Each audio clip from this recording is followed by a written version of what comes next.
All right, guys, today we're going to be talking about how to utilize blog posts to actually influence the Google 3-pack. So you're able to utilize blog posts in a very strategic manner to boost not only your geo relevancy, but also your topical relevancy, right? And that's essentially the two things that you need to work on to get higher rankings in the Google 3-pack. So, and I'm going to show you guys how to actually use ChatGPT, and it's going to make things very simple. But this is kind of the big picture here, so you guys get a better understanding. So you have your homepage, then you have your service pages or your pillar pages, right? And then we need to boost up each one of these pillar pages, services, or local business is going to be the service that they provide. That's going to be like the sub services. So if you're like a roofing contractor, we're going to optimize the homepage for roofing contractor, right? Because that's the main GMB category. And then you're going to have your sub services, right? Whether that's your additional categories that you have or those additional services that a roofing contractor provides, like roof repair, roof replacement, roof installation, things of that nature, right? And then you need to power up each one of those pillar pages using blog posts. And then there's a few optimizations within the blog posts themselves that you can do that will actually also help you influence the Google 3-pack to get better rankings. So that's kind of what it looks like.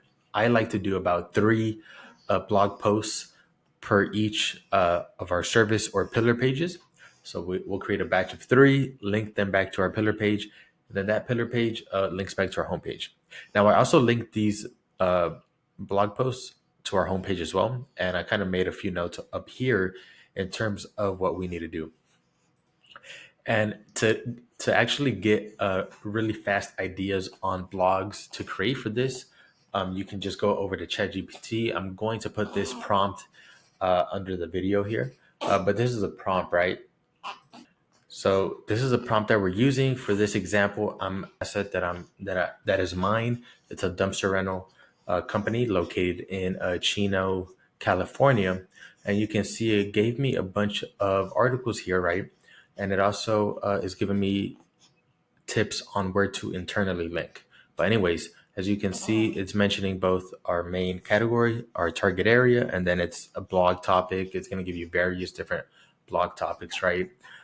It doesn't really matter as long as it's relevant to your pillar pages, right? So from here, you can take these topics and insert them into ChatGPT again, and you can use the blog post AI prompt that I have inside of the course, or you can take these topics and throw them into ZenWriter using their bulk blog post writer. It makes things very easy. That's actually what I normally do. Is I just throw 5 of these blog post titles into ZenWriter, and then they pumps them out in a matter of minutes, right? So that's kind of how I get ideas. I normally just use ChatGPT to get ideas. I don't really do any in-depth like keyword research or anything, because the main point of these blog posts is, yes, they could get some search traffic, but the main reason is to increase our topical and geo relevancy, right? And you don't need keywords that are getting a bunch of traffic or anything like that to build that up. Yes, it is nice to get, and I'm going to make another video for specifically finding topics to get traffic. That's going to be another separate video because getting traffic obviously does help. It's not going to increase your rankings. You know, it's not going to make a huge difference, but it is going to help out getting traffic through blog posts, especially if you're also able to get local traffic, right? So anyways, and then it's also going to give us the internal linking strategy. So you have, link to the homepage, link to the service pages, location pages. And that's kind of what we do. So let me actually show you what this actually. So here's an example of a blog of a article, right? So here we're talking about understanding the cost of AC repair in Houston. Again, you can see here we're linking to the homepage. We're linking to a service page, which is emergency repairs. And then we're also linking to another blog post about AC maintenance, right? I haven't updated this this site or blog. So, but there is one thing that's missing from here, but it has most of the things.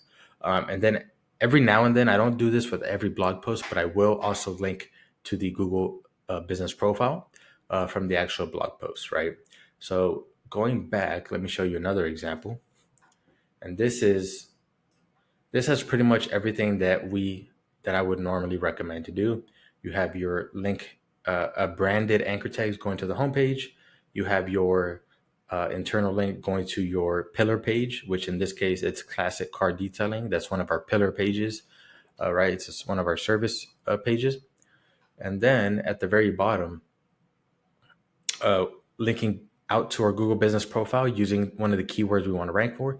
And then we also embed the Google business profile here in the bottom. Because if we do get any traffic, any type of engagement with our Google business profile listing is going to be a positive signal. So I always embed the GMB within the page. And you can do this, you can set it to where it's automatically, if you have a WordPress website, you can, normally we use Elementor. So inside of the single post template, we just put that, we put the embed in there in the template, and then automatically all of our future posts, it'll have the embed in it automatically, right? So you can do that as well. One other very important topic when it comes to your blog posts is you also want to make sure that you're categorizing them according to the, let's say, pillar page that you're wanting to target, right? So in this case, we're targeting our classic car pillar page. So we use the category, and this is very simple to do inside of WordPress. It may be a little bit different inside of other website builders. But if we go to post here, and then we go down to the categories. So you want this to be whatever uh, pillar page, what that main keyword from that pillar page, that's what you want it to be about, right? Right. It's most of the time it's going to be what the blog itself is about, right? In this case, we're talking about classic car detailing. That's the pillar page that we're trying to boost up. That's one of the keywords we're trying to target. So of course, that's going to be our category. And then if you do that, then it'll have in the URL structure classic car detailing and then the actual blog post URL. And that's going to help build up your topical relevancy. And then with your internal linking structure, right? Not only are you going to power up your service page, but you're also going to power up your homepage, which then normally is linking to your Google business profile. So you're going to power up everything just from adding these blog posts to increase that topical and uh, geo relevancy, right? So again, these are the tips over here. Make sure you follow those, and that's how you can utilize blog posts to increase your Google business profile rankings.